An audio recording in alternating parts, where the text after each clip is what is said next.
निधि बेटा, एक बार उनसे मिलने में क्या जाता है। अगर लड़का तुझे पसंद ना आए तो तुम मना कर देना। संतोष ने अपनी बेटी से कहा।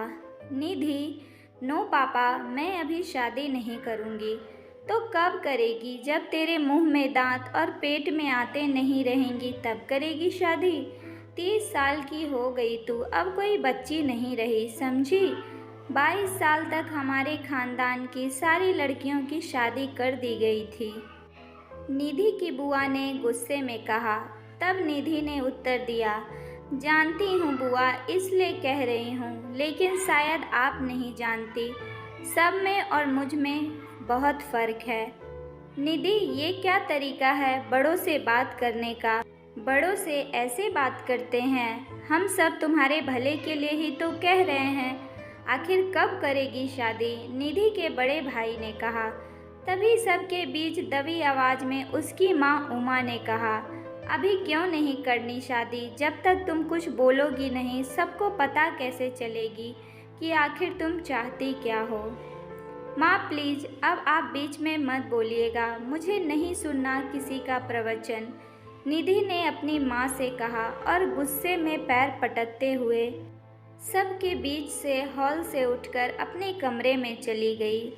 निधि स्वभाव से आधुनिक ख्यालों की होनहार और आत्मनिर्भर लड़की है। वो एक मल्टीनेशनल कंपनी में मैनेजर है। संयुक्त परिवार में पली बढ़ी निधि घर में सबसे छोटी होने के कारण बचपन से ही अपने पापा के साथ साथ सबकी लाडली रही। पिछले कुछ वर्षों से उसकी शादी को लेकर उसका घर के हर सदस्य से वाक युद्ध हो ही जाता। ना जाने कितने लड़कों को निधि ने शादी से मना किया था। निधि के मन में क्या चल रहा है, वो क्या सोचती है, किसी को कुछ पता ही नहीं चल रहा था। या यूं कहें कि निधि किसी को एहसास ही नहीं होने देती थी। ये क्या था उमा, जब हम सब उससे बात कर रहे थे तो तुमको बीच में बोलने की क्या ज़रूरी थी? तुम्हारी तो वो वैसे भी नहीं सुनती कभी। तुम्हारे पास इतना भी दिमाग नहीं कि बच्चों से कैसे बात करें। हद हो गई है, इतनी उम्र हो गई लेकिन बोलना नहीं आया तुम्हें। मेरी बेटी का मूड खराब कर दिया। अब जाओ, उससे माफ़ी मांगो और खाने के लिए बुलाकर ले आओ। संतोष ने परिवार के सभी सदस्यों के बीच गुस्से भरी आवाज़ में उमा को डांटते हुए कहा। अंदर कमरे से निधि सब सुन रही थी। जेठ जेठानी, सास और बच्चों के सामने हुए अपमान पर उमा ने कुछ नहीं कहा और चुपचाप वहां से निधि के कमरे में आ गई। उमा ने निधि के सिर पर प्यार से हाथ रखते हुए कहा, बेटा, मैं तो तुम्हारे भलाई के लिए कह रही थी, लेकिन अगर मेरी बिटिया को अपनी माँ की कही बात बुरी लगी तो माफ़ कर दे। गुस्सा थूककर चलो खाना खाने। उमा के पीछे पीछे बाकी घर वाले भी कमरे में आ गए। संतोष ने उमा की बात सुनने के बाद कहा, अच्छा चलो अब निकलो यहाँ से, पागल औरत। बेटा, तू तो जानती है तेरी माँ के पास दिमाग नहीं है, इसकी बात का बुरा क्या मानना। इतना सुनते ही उमा आंखों में आंसू लिए वहां से जाने लगी। तब निधि ने कहा, रुको माँ, पूरी बात तो सुनती जाओ, क्योंकि आप तो कुछ नहीं कहोगी, सिर्फ सुनोगी। पापा, आप बिल्कुल सही कह रहे हैं, माँ तो बददिमाग है। जो औरत दिमाग होते हुए भी दिमाग का इस्तेमाल नहीं करती, उसको और क्या कहते हैं। तभी तो चिढ़ती हूँ मैं इनसे।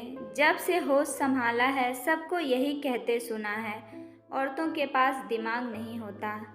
माँ, मैं इतने सालों से यही जानना चाहती हूँ कि आखिर क्यों सहती हो आप इतना? क्यों नहीं प्रतिकार करती? क्यों नहीं अपने अपमान पर अपने आत्मसम्मान के लिए अपनी आवाज़ ऊंची करती हैं? पापा, आप सबको पता है मैं शादी क्यों नहीं करना चाहती? क्योंकि मैं पहले अपना घर बनाना चाहती हूँ, जिस पर मेरे नाम का नेम प्लेट हो, जिस पर मेरा हक हो, जिस घर से मुझे निकालने की कोई धमकी ना दे सके, जिस घर में मुझे कोई बददिमाग कहकर अपमानित ना कर सके। जिस दिन मैं अपना घर और बैंक बैलेंस बना लूँगी, उसी दिन शादी करूँगी, क्योंकि मैं माँ और दीदी की तरह कभी नहीं बन सकती, ना ही बनना चाहूँगी।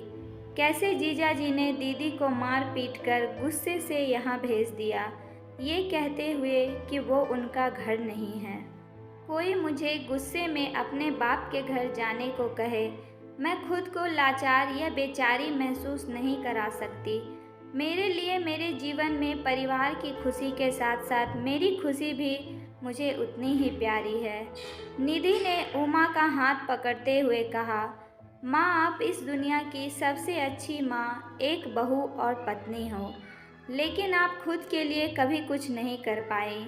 इन रिश्तों की खुशी को बनाए रखने के लिए आपने अपनी खुशियाँ ही नहीं, अपना आत्मसम्मान और अपनी सरकारी नौकरी भी कुर्बान दी। बचपन से सुनती आ रही हूँ, दादी, पापा और आपको गुस्से में कहते हैं, ये तुम्हारा घर नहीं। नानी के घर जाने पर वो लोग भी यही कहते। आपके लिए ऐसे शब्द सुनती हूँ तो मैं सोचती, फिर आपका घर कहाँ है? आप अपने घर क्यों नहीं चलती हमको लेकर? और उससे भी ज़्यादा गुस्सा तब आता है जब आप सब कुछ चुपचाप सुनती हैं। लेकिन जैसे जैसे उम्र बढ़ती गई मुझे मतलब समझ में आने लगा, इसलिए मैंने ये निश्चय किया, माफ़ कीजिएगा पापा, लेकिन मैंने पहले माँ और आपके बाद दीदी और जीजा जी के रिश्ते को देखकर ही ये निर्णय लिया कि पहले अपना घर बनाऊंगी, फिर शादी करूंगी, ताकि जैसे आप माँ को कहते हैं कि अपने बाप के घर चली जाओ, ये घर तुम्हारा नहीं, वैसे कोई मुझे ना कह सके। क्योंकि सामाजिक तौर पर हर महिला के दो घर होते हैं, मायका और ससुराल, लेकिन असलियत में उसका अपना कोई घर नहीं होता। वो हमेशा ही दोनों जगहों के लिए पराई ही होती है। आई एम सॉरी माँ, आपको मुझसे क्या किसी से भी माफ़ी मांगने की ज़रूरत नहीं, क्योंकि आपने आज तक कभी किसी के साथ कोई अन्याय नहीं किया, सभी रिश्ते बखूबी निभाए। हम सबको तो आपसे माफ़ी मांगनी चाहिए। कहते हुए निधि उमा के गले लग गई। तो दोस्तों, आज की हमारी कहानी आपको कैसी लगी? अगर पसंद आई हो तो प्लीज़ लाइक करें और ज़्यादा से ज़्यादा ज़रूर शेयर करें। कहानी सुनने के लिए आप लोगों का बहुत बहुत धन्यवाद।